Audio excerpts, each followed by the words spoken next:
Një bombull gazi ka shpërthyer këtë dështuar në lagjen Vasil Shanto.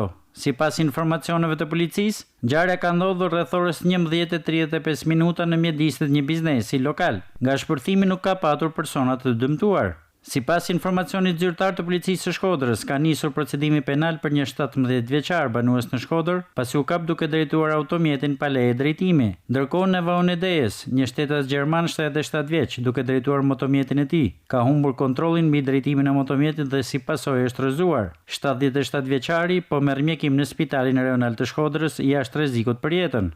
Po ashtu nga policia e Vaudesit, nisi procedimi në gjendje të lirë për dy shtetas, respektivisht 45 dhe 27 vjeç, pasi për motive të dobëta kanë debatuar dhe kanë nosur me fjalë njëri tjetrin. Policia në Velipoj ka referuar materialet në prokurori për vlerësim, pasi ka bërë kallëzim një shtetase 30 vjeçe, banuese në Velipoj, teksa ditën e premte ka telefonuar shërbimin zjarrfikës në lidhje me një zjarr që kishte rënë afër banesës së saj, dhe operatori i zjarrfiksës është përgjigjur jashtëtik edhe me fjalë fyese. Së fundi, policia e Shkodrës referoi materialet në prokurori për vlerësim për një shtetas 62 vjeç, banues në fshatin Drisht, pasi ka bërë kallëzim një shtetas 60 vjeçar. Sipas tij, 62 vjeçari ka hedhur një sasi inertësh në hyrjen e një sipërfaqe ndërtimi, për të cilën ka një vendim për pezullimin e punimeve nga IMT Shkodër.